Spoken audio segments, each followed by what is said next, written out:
So division, for starting with the division, we have at least three terms we have to understand. One is dividend, divisor, and quotient. So dividend is something which need to be divided, and it would be divided with help of divisor, and whatever is the result, that would be called quotient. Now how do we do division? The division would be done in a same way, the way we used to do decimal division, the way we have learnt in our primary classes. So what do? We say that, let's say this is 4-bit division, so 4-bit divisor. So we'll first start with the first 4 bits of the dividend, and we try to see whether we can subtract this number from this or not. Because we can't, so we'll take the 5 bits. So from these 5 bits we are trying to subtract our divisor. If we are able to subtract, if the answer is positive, then we make 1 bit of our quotient as 1.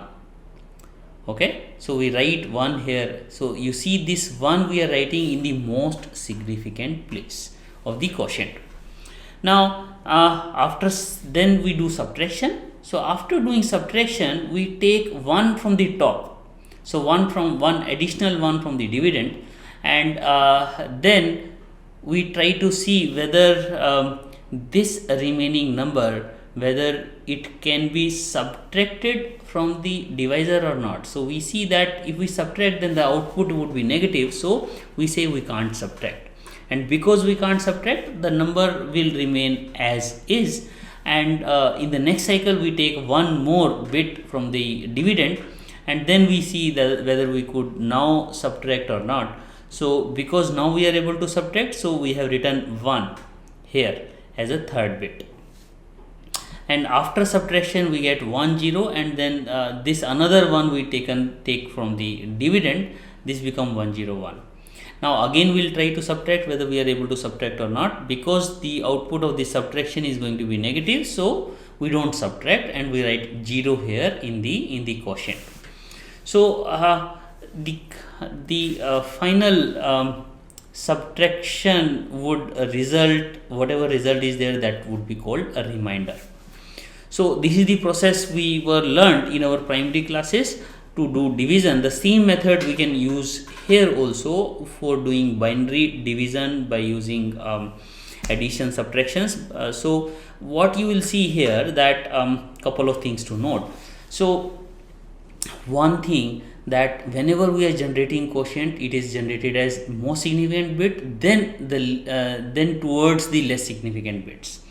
The other thing, that when we have started subtraction, so we have subtracted our divisor from the most significant bits of dividend.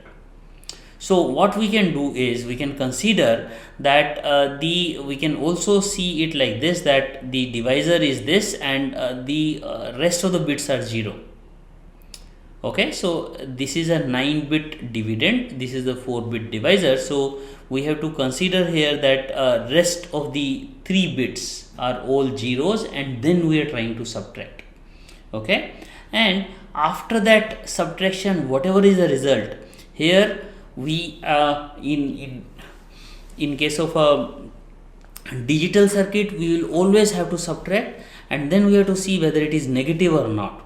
If it is positive, if my result is positive, so that means we are able to subtract, that means my quotient will become 1.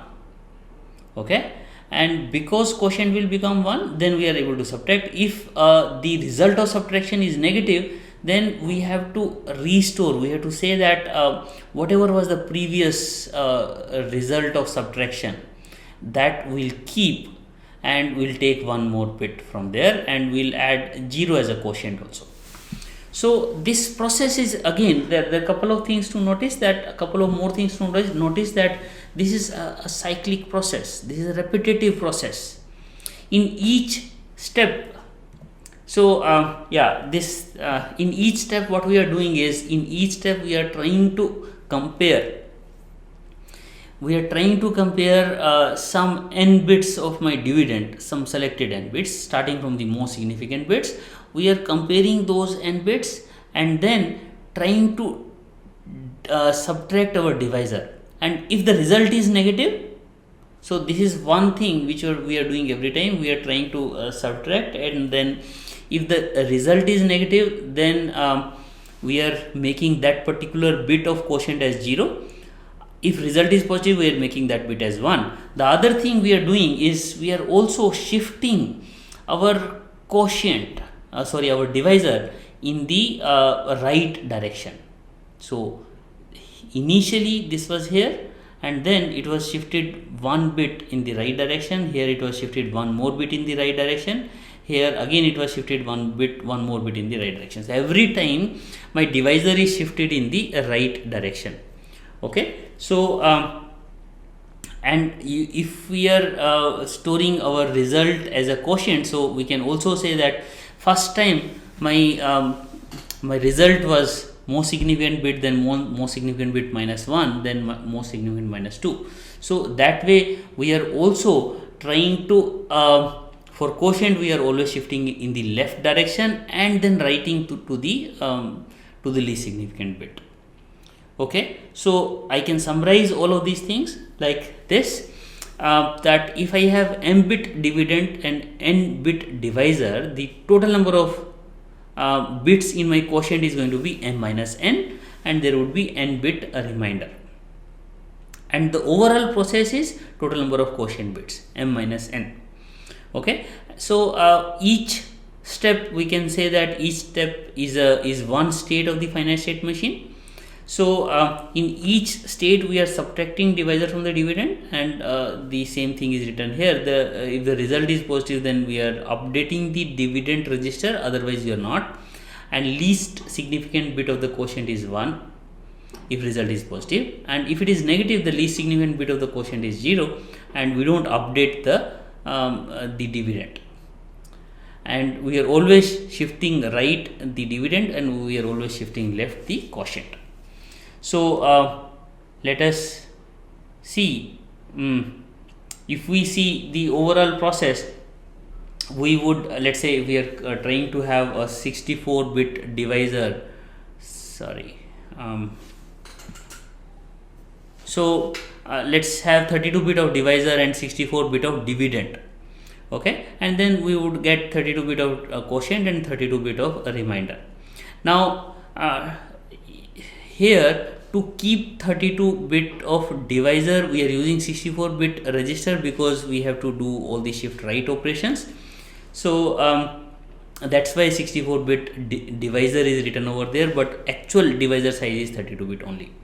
So we would also require a 64 bit subtractor here, and if we try to see the control bit, that finite state machine which has 32 states, it is taking a result of my subtraction operation as an input. If the result, or basically sign bit, if a result is saying it is negative, then we are loading into dividend register or not. Otherwise we are doing the shift left quotient and shift right divisor every time.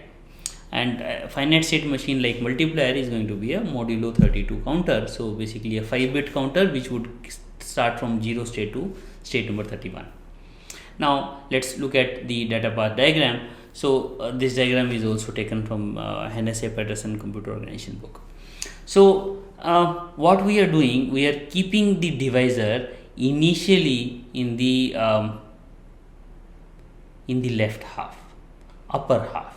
So in the upper half we have the divisor, and this particular register is initially the dividend. All 64 bit of the dividends are stored here, and now when we are subtracting this 64 bit dividend here, so what we are trying to do, we are trying to divide, or we are trying to subtract upper 32 bits of divisor and with the upper 32 bits of dividend.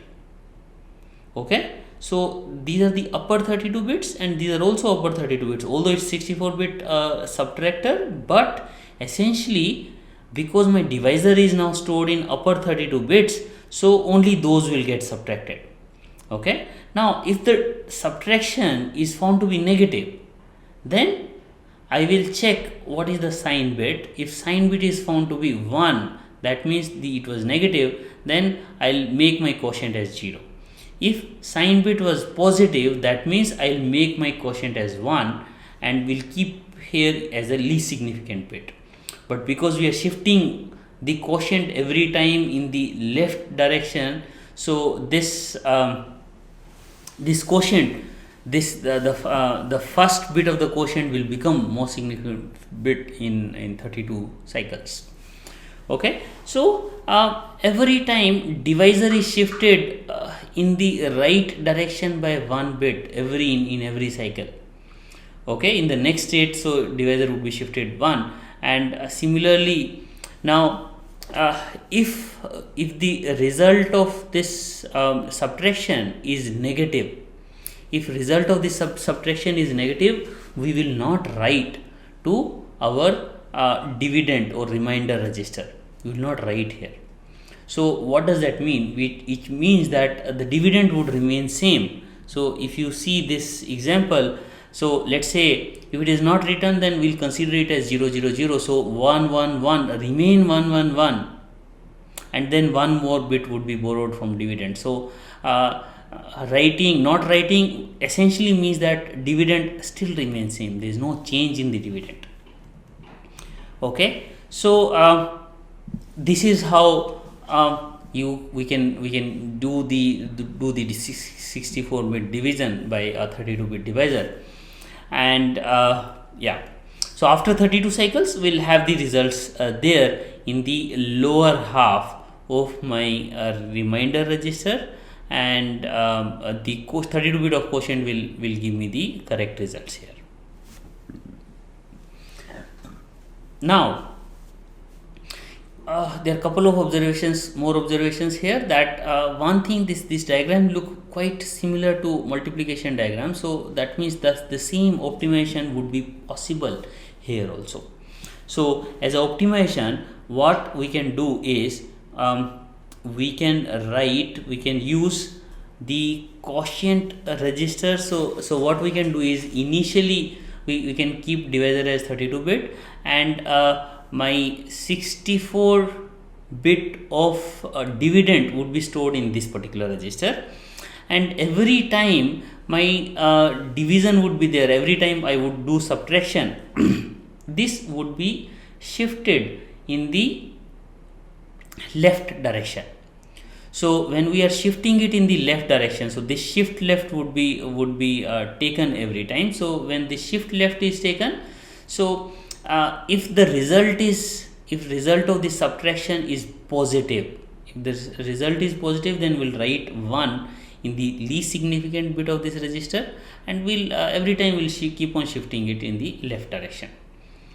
So first we'll write 1 and then we'll shift in the left direction. So this way this division would keep on happening, the subtraction would keep on happening, and by the end of 32 cycles my remainder will be there in the upper half of this register, and lower half of this register would have quotient.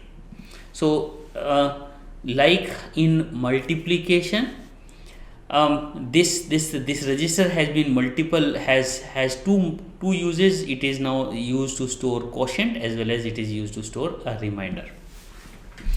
Now one more observation here, that my divisor is again 32-bit. There is no shift operation required in the divisor, and this ALU is right now performing the subtraction operation.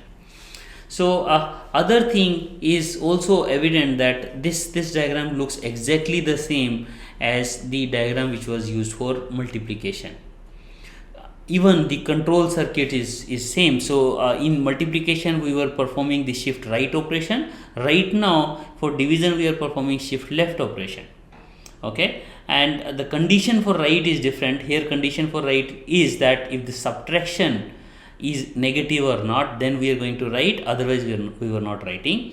However, in case of addition, the right condition was depending on the last bit of the multiplier. If last bit of the multiplier, 0th bit of the multiplier is 1, then we were writing, otherwise we were not writing. So but because the circuit of both these multiplier and adders are same, so what we can do is the same hardware can be used for multiplication as well as the addition depending on the control. If I am able to use a arithmetic logic unit which can do addition as well as subtraction, then rest of the hardware, rest of the control logic is more or less overlapping. So the same hardware can be used for addition, for multiplication as well as for division. So that's the another beautiful observation we derived from these observations. So the state machine, it would be same as the multiplier. It's a 32 state machine or 32 states state machine, which means a 5-bit counter, and which is because states are always going from S0 to S1, S1 to S2, etc. Okay, so the other thing which we can also conclude from these discussions, that we have been trying to divide our circuit into two parts. One is data flow, another is control flow. This control flow is trying to control the data path circuit. Data path means that what control I need to provide to ALU for in each state, and when should I write, when should I read, when should I left shift or right shift my register. So all of those things would be decided by in which state I am, okay, and what operations I am doing. So all those things could be separated as a control path, and wherever we are operating on the data, that we can keep as a data path. Another conclusion from today's discussion as well as the previous lecture is that we can categorize all of these circuits as iterative circuits. You remember when we were discussing the combinational circuits, module 3, then we have designed comparator using one cell which was repeated again and again. Here also it is the same thing. In comparator, the same cell is again and again repeated again and again, but what we are doing, we can do the same task using the one cell of the comparator, where results are being stored in the register. So the same comparator which was used as an iterative circuit in combinational design required 32 cells. Here, if one cell is used here, and that can perform the same operation 32 times using sequential circuits. One thing to be noticed, one thing to be kept in mind whenever we are designing this. So when iterative circuits were designed using combinational circuit, we specifically designed what is the boundary condition. Here, those boundary condition would still be decided, but those boundary condition would be generated using state machines. So let's say a boundary condition here for a 32-bit comparator would come whenever I am in state number 32 or whenever I am state number 1. So state number 1 would be my first cell, and state number 32 would be my end cell, so the last cell. So in those conditions there could be different inputs and different output or different operations, but otherwise the same cell would keep on repeating. So all the examples which we have done using the iterative circuits in combinational circuit are equally applicable here also, but the difference would be that here all those things could be done in multiple states, or each cell can be performed its computation in one of the cycle, and the rest of the cycles can keep on performing the other. So basically other cells would represent the other cycles, clock cycles, or other clock steps, or other control steps of the same circuit. So all the examples which we have done that in that lecture, comparator, parity generator, sequence detectors, adder, multiplier, divisor we have done today. So all of them are also iterative circuits. So basically, if we are able to do one particular state, then the same state is getting repeated again and again. The other examples which we have mentioned was dot product or array addition. So all those things are also iterative circuits, because you're doing one of the state, and after that in forthcoming states you are keep on performing the same operations. And the control circuit for all these iterative circuits are simple. So it's going to be always modulo n counters, because they're always going from state number 1 to 2, 2 to 3, 3 to 4. So there is no branching, or there is no other arrows which are there in the state machines. Okay, so with this I would like to close today, and this is also almost the conclusion of our finite state machines discussion. Now we'll start in the next lecture more generic design of a sequential circuit. So yeah, till then, goodbye, thank you very much.